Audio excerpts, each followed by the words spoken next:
बिस्मिल्लाहिर्रहमानिर्रहीम। Welcome back to my YouTube channel maths and physics academy. Class 9 physics chapter number 3 एक और important topic study करने जा रहे हैं जिसका नाम है आइसोलेटेड सिस्टम। वीडियो स्टार्ट करने से पहले मेरी आपसे रिक्वेस्ट है कि चैनल को मस्ट सब्सक्राइब करें, बेल आइकन को प्रेस करें ताकि मेरी हर नए आने वाली वीडियो आप तक सबसे पहले पहुंच सके। Along with the exam notes हम आज का टॉपिक स्टार्ट करने जा रहे हैं, that is isolated system. Okay students, आपने जो है आइसोलेटेड का वर्ड पहले सुना होगा। आइसोलेटेड का ये जो वर्ड है ये आपके पास आइसोलेशन से निकला है, ठीक है। और आइसोलेशन का वर्ड आई होप सो कि आपने इससे पहले सुना होगा, ठीक है। कोरोना के टाइम पे हम अक्सर ये वर्ड इस्तेमाल करते थे कि जिसको कोरोना हो गया है उसको आइसोलेट करते हैं, ठीक है। तो आइसोलेट मीन्स कि आप उसको बाहर के सराउंडिंग से बिल्कुल अलग कर दें, ठीक है। यानी एक ही रूम में जो है आप उस पेशेंट को रख देते थे ताकि उसका बाहर के सराउंडिंग के साथ कोई इंटरेक्शन ना हो, ताकि वो बीमारी फैल ना सके, ठीक है। कहने का मकसद ये है कि आइसोलेटेड का वर्ड आइसोलेशन से निकला है, जिसका मतलब ये है कि कोई भी ऐसा सिस्टम जिसका बाहर के सराउंडिंग के साथ कोई ताल्लुक ना हो, ठीक है। आपने बाहर से उसको बिल्कुल क्या कर देना है, अलग कर देना है। तो फिज़िक्स में हम क्या करते हैं कि हम किसी भी सिस्टम की बात करते हैं तो ऐसा सिस्टम जिसका अपने सराउंडिंग के साथ कोई ताल्लुक ना हो, यानी वो अपने बाहर के सराउंडिंग के साथ किसी भी किस्म की कोई इंटरेक्शन नहीं कर रहा, तो ऐसे सिस्टम को हम क्या कहते हैं, आइसोलेटेड सिस्टम कहते हैं, ठीक है। फॉर एग्जाम्पल ये आपके पास एक सिस्टम है, ठीक है। और अगर मैं कहूँ कि ये जो बाहर सराउंडिंग है इसका इस बाहर सराउंडिंग इन्वायरमेंट के साथ कोई ताल्लुक नहीं है, जो कुछ हो रहा है इस सिस्टम के अंदर हो रहा है, बाहर का साथ इसका कोई लिंक नहीं है, तो हम कहेंगे कि ऐसा सिस्टम आपके पास क्या कहलाया जाता है, आइसोलेटेड सिस्टम कहलाया जाता है, ठीक है। देखिए स्टूडेंट्स, आपके पास ना 3 टाइप्स ऑफ सिस्टम होते हैं, ठीक है। एक आपके पास होता है ओपन सिस्टम, ठीक है। एक आपके पास होता है closed system and third one आपके पास है आइसोलेटेड सिस्टम। ओपन सिस्टम में क्या होता है, लेट्स से मैंने ये एक कंटेनर ले लिया और इस कंटेनर के अंदर मैंने लेट्स से लिक्विड भर दिया, ठीक है। अब अगर आप देखो ये सिस्टम चूंकि ओपन है तो यहाँ से हीट बाहर भी जा रही है और यहाँ से जो है एनर्जी का ट्रांसफ़र भी हो रहा है। तो मैटर और एनर्जी जो है वो ट्रांसफ़र हो रहा है, क्यों, क्योंकि आपका सिस्टम ओपन है। तो ओपनली ये जो सिस्टम है या जो लिक्विड है ये अपने सराउंडिंग इन्वायरमेंट के साथ इंटरेक्शन कर रहा है, यहाँ पे एनर्जी और मैटर का ट्रांसफ़र हो रहा है। तो ऐसे सिस्टम को हम क्या कहते हैं, ओपन सिस्टम। वो सिस्टम जिसमें मैटर और एनर्जी दोनों जो हैं सिस्टम और सराउंडिंग के दरमियान ट्रांसफ़र हो रही हो, तो उस सिस्टम को हम क्या कहते हैं, ओपन सिस्टम कहते हैं। अब हम क्या कर दें कि अगर हम इस पतीले को बंद कर दें, जैसा कि आप लोग प्रेशर कुकर्स वगैरह देखते हो, ठीक है, तो उसका ढक्कन क्या होता है, बंद होता है ना। उसमें क्या होता है कि उस सिस्टम में आपके पास एनर्जी जो है या हीट जो है वो बाहर की तरफ ट्रांसफ़र हो रही होती है, ऐसा होता है कि नहीं। इसका मतलब ये है कि वो सिस्टम जिसके अंदर मैटर तो ट्रांसफ़र ना हो लेकिन जो एनर्जी है, ठीक है, क्या चीज़, जो एनर्जी है वो ट्रांसफ़र हो रही है बिटवीन सिस्टम एंड सराउंडिंग, उस सिस्टम को हम क्या कहते हैं, क्लोज्ड सिस्टम कहते हैं, ठीक है। In case of open system matter and energy both exchange between system and the surrounding. In case of close system only energy is transferred between the system and the surrounding। अब आप क्या कर दो, आपने जो है वो बॉटल्स देखे होंगे जिनको हम कहते हैं कि ये इसके अंदर अगर आप कोई गर्म चीज़ रखो तो वो गर्म ही रहेगी, या फिर इसके अंदर अगर आप कोई ठंडी चीज़ रखो तो वो ठंडी ही रहेगी। तो वो ऐसा क्यों होता है, हम ऐसा क्यों कहते हैं, उन बॉटल्स के अंदर ऐसा क्या होता है, असल में उन बॉटल के अंदर होती है आइसोलेशन। आइसोलेशन का मीन्स ये है कि इस बॉटल के अंदर जो कुछ भी रखा जाता है उसका सराउंडिंग के साथ कोई ताल्लुक नहीं होता, ना ही मैटर ट्रांसफ़र हो रहा होता है, ना ही एनर्जी ट्रांसफ़र हो रही होती है। इसलिए ये वाला सिस्टम जो होता है फिर इसमें किसी भी किस्म का चेंज नहीं आ रहा होता, यानी कि सिस्टम और सराउंडिंग का कोई लिंक नहीं होता। इसलिए हम कहते हैं कि हाँ, अगर आपने कोई गर्म चीज़ रखी है तो वो गर्म ही रहेगी, या अगर आपने कोई ठंडी चीज़ रखी है तो वो ठंडी ही रहेगी, उसका टेम्परेचर चेंज नहीं होगा। तो आइसोलेटेड सिस्टम में क्या होता है कि बाहर सिस्टम और सराउंडिंग का किसी भी किस्म का कोई लिंक नहीं होता। क्लियर हो गया, होप सो आपको इसका कॉन्सेप्ट क्लियर हो गया होगा। अब यहाँ नोट्स से एक दफ़ा देख लेते हैं, ठीक है। Isolated system, the type of system that has no interaction with its surrounding environment is called isolated system, ठीक है।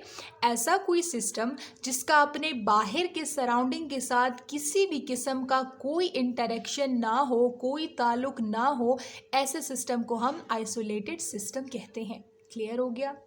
Now you have some main points related to this topic, ठीक है। पहला पॉइंट आपके पास क्या है कि isolated system is independent of its environment. यहाँ आपने देख लिया, ये जो बॉटल है, मैंने आपको कहा यहाँ बाहर किसी भी किस्म का मैटर और एनर्जी का ट्रांसफ़र नहीं हो रहा, तो हम कह सकते हैं कि इसके अंदर रखा गया मटेरियल वो अपने इन्वायरमेंट पे डिपेंड नहीं करता, यानी उसका जो टेम्परेचर है, उसका जो मैटर है, उसका जो साइज़ है, उसका जो मास है, वो बाहर के इन्वायरमेंट पे डिपेंड नहीं करता। क्यों? क्योंकि वो तो उसके साथ इंटरेक्शन ही नहीं कर रहा है ना। अगर आप ओपन सिस्टम में देखो, पानी आपने बॉइलिंग पे रखा हुआ है, कुछ टाइम बाद आप देखोगे कि पानी का लेवल यहाँ आ जाएगा। क्यों? क्योंकि यहाँ पे मैटर और एनर्जी ट्रांसफ़र हो रहा है बाहर सिस्टम और सराउंडिंग के साथ, यानी कि यहाँ पे जो सिस्टम है ये इन्वायरमेंट पे डिपेंडेंट है, ठीक है। लेकिन यहाँ पे आपका सिस्टम जो होता है वो इन्वायरमेंट पे डिपेंड नहीं करता, इसलिए ना तो उसके साइज़ में, ना तो उसकी शेप में किसी भी किस्म का कोई चेंज नहीं आ रहा होता। क्लियर हो गया। तो isolated system is independent of its environment. Second आपके पास है कि it focus on interaction between the particles within the system. अब अगर आइसोलेटेड सिस्टम में हम लोग बाहर के सिस्टम के साथ या बाहर के सराउंडिंग के साथ किसी भी किस्म के इंटरेक्शन को कंसिडर नहीं कर रहे, तो फिर आइसोलेटेड सिस्टम में होता क्या है?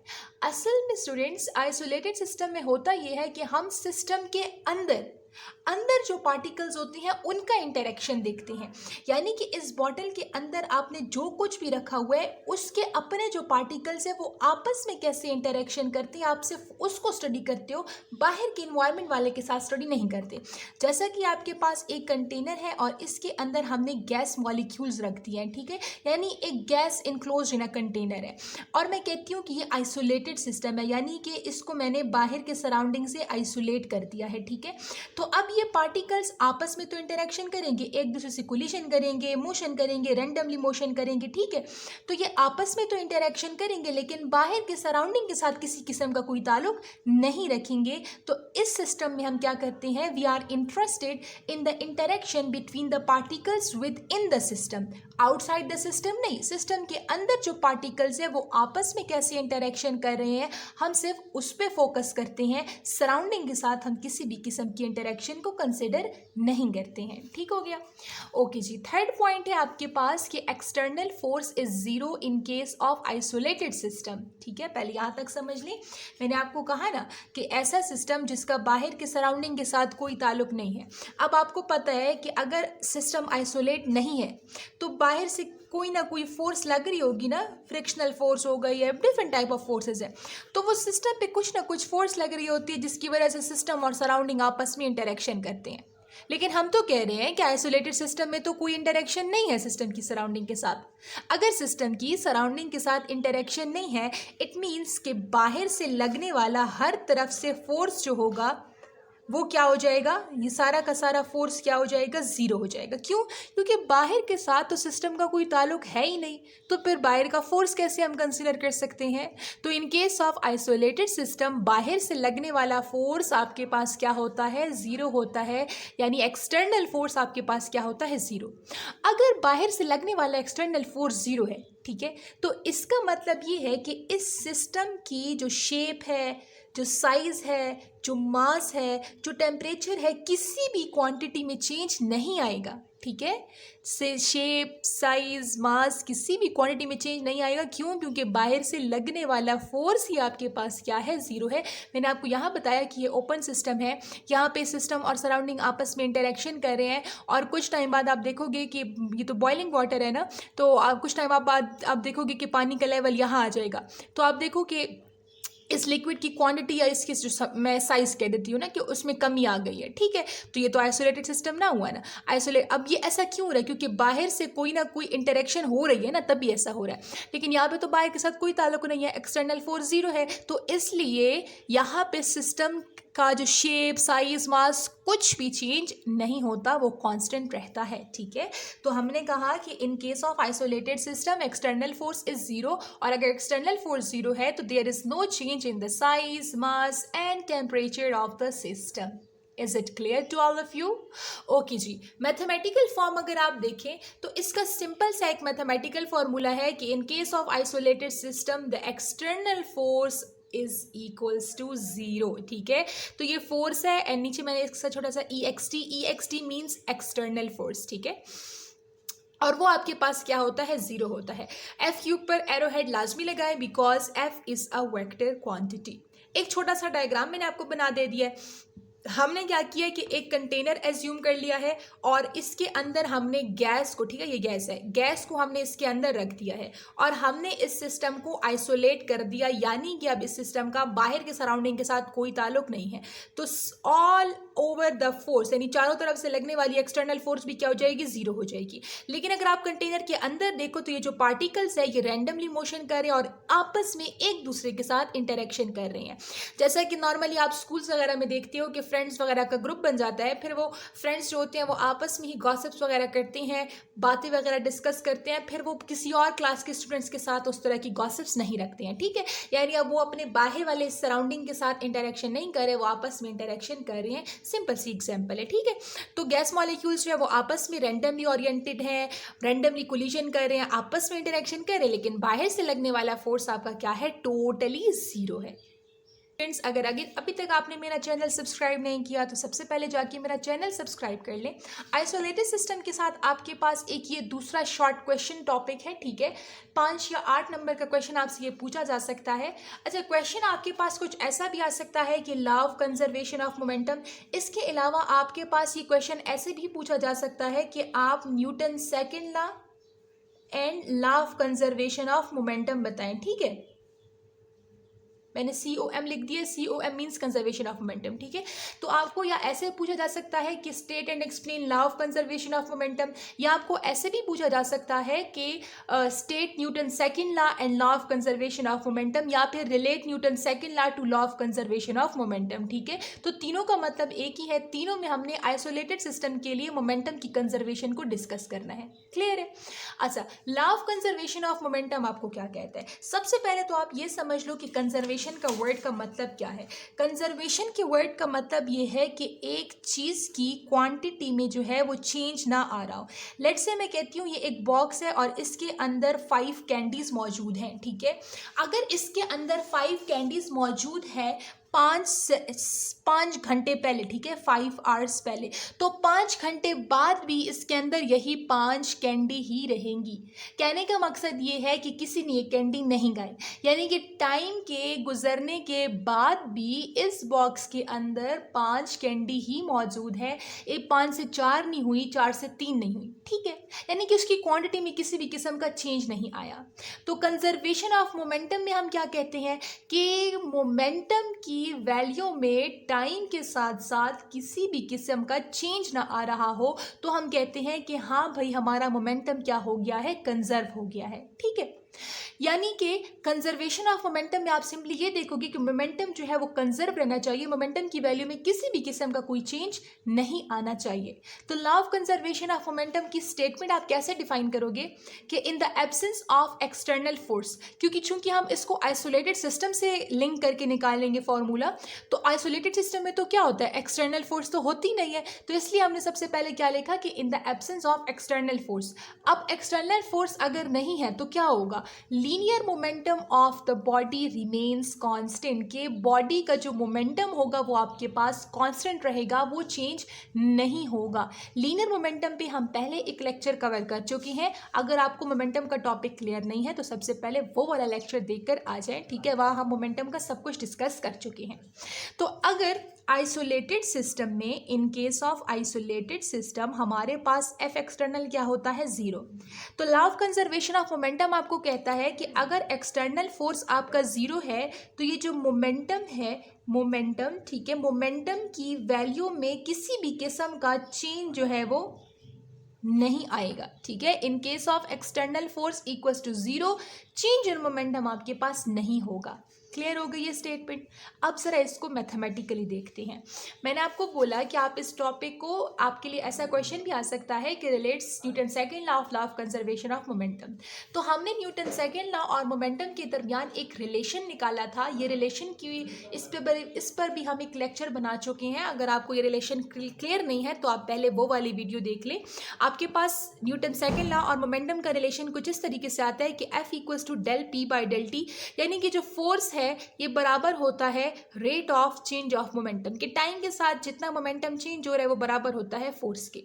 लेकिन इन केस ऑफ आइसोलेटेड सिस्टम, इधर मैं आपके लिए लिख भी देती हूँ कि in case of isolated system हमारे पास एक्सटर्नल फोर्स क्या होता है, जीरो होता है। सही हो गया। अब आप क्या करोगे कि ये जो आपकी इसको हम इक्वेशन नंबर 1 का नाम दे देते हैं। इस इक्वेशन नंबर 1 में एफ की जगह आपने क्या लगा देना है, जीरो। क्यों? क्योंकि एक्सटर्नल फोर्स तो है ही नहीं, एक्सटर्नल फोर्स तो जीरो है। तो नेक्स्ट स्टेप में हमने क्या किया कि इधर एफ की जगह जीरो लगा दिया, equals to del P by del t, उसी तरीके से हमने लिख दिया। क्लियर हो गया। यहाँ पे मैं आपको दोबारा से करके दे देती हूँ कि F equals to del P by del t है। F तो चूंकि आपका जीरो है तो zero equals to del P by del t. ठीक है। अब ये डेल टी यहाँ डिवाइड हो रहा है, वहाँ जाके मल्टीप्लाई हो जाएगा। और किसी भी क्वांटिटी को आप जीरो से मल्टीप्लाई करो तो वो तो आपको जीरो ही देगा, यानी कि आपके पास आ जाएगा zero equals to del P. इसको अगर रीअरेंज करें तो del P equals to zero. Del आपको क्या बताता है? Del means change, it means change in momentum equals to zero. ठीक है। अब यहाँ से देख लें, del P by del T equals to zero. Del T यहाँ डिवाइड हो रहा है, वहाँ जाके क्या हो जाएगा, मल्टीप्लाई, और जीरो से जब मल्टीप्लाई होगा तो वो तो ख़त्म हो जाएगा। तो यहाँ पे डेल पी आपके पास क्या आ जाएगा, जीरो। इट मीन्स कि चेंज इन मोमेंटम वो आपके पास क्या है, जीरो है। क्लियर है। अब आपको पता है कि चेंज का मतलब क्या होता है? चेंज का मतलब होता है फाइनल माइनस इनिशियल, और अगर चेंज इन मोमेंटम है तो यानी कि P F minus P I. तो हमने क्या कर दिया कि चेंज इन मोमेंटम की जगह हमने P F minus P I लिख दिया। अब ये पी आई यहाँ माइनस हो रहा है, इक्वल के दूसरे साइड पे प्लस हो जाएगा। जीरो में तो कुछ ऐड सब्ट्रैक्ट नहीं होता, तो जीरो खत्म हो जाएगा। आपके पास बन जाएगा P F equals to P I. ये दो मैथमेटिकल फॉर्म आपके पास आ गए हैं law of conservation of momentum के। तो इससे आपको क्या कंक्लूजन मिलता है, पहले इस चीज़ को समझ लें। ठीक है। In the absence of external force, आपने देखा आपका external force in case of isolated system आपका क्या है, जीरो है। तो उसके बाद final momentum of the system must be equal to the initial momentum. ये देखो, final momentum of the system must be equal to the initial momentum. Clear हो गया कि कंजर्वेशन ऑफ मोमेंटम तभी पॉसिबल है अगर चेंज इन मोमेंटम, अगर जो एक्सटर्नल फोर्स है ना वो आपके पास जीरो है। अगर एक्सटर्नल फोर्स जीरो है तो चेंज इन मोमेंटम आपका जीरो होगा। चेंज इन मोमेंटम का जीरो आने का मतलब ये है कि मोमेंटम की वैल्यू में किसी भी किस्म का कोई चेंज नहीं आ रहा। अगर इनिशियली मोमेंटम की वैल्यू जो है वो 5 है, ठीक है, 5 न्यूटन सेकेंड है, ठीक है, या फिर हाँ 5 न्यूटन सेकेंड है, ठीक है। अच्छा, और फाइनल जो है वो भी आपके पास 5 ही है। तो टाइम गुजरने के बाद भी मोमेंटम की वैल्यू में कोई चेंज नहीं आया। पहले भी 5 है, आखिर में भी 5 है, ठीक है। 5 घंटे पहले भी 5 मोमेंटम है, 5 घंटे के बाद भी 5 न्यूटन सेकेंड मोमेंटम है, ठीक है। यानी मोमेंटम की वैल्यू में किसी भी किस्म का चेंज नहीं आ रहा है, इसलिए हमारे पास चेंज इन मोमेंटम क्या है, जीरो है। और चेंज इन मोमेंटम के जीरो आने का मतलब ये है कि final momentum equals to initial momentum. It means momentum is conserved in case of isolated system. So this was all about law of conservation of momentum and isolated system. Hope so आपको आज का lecture बहुत अच्छे से clear हो गया है। Exam notes completely आपके पास मौजूद है। चैनल को सब्सक्राइब करें, बेल आइकन को प्रेस करें। तब तक के लिए अपना बहुत सारा ख्याल रखें। अल्लाह हाफिज़।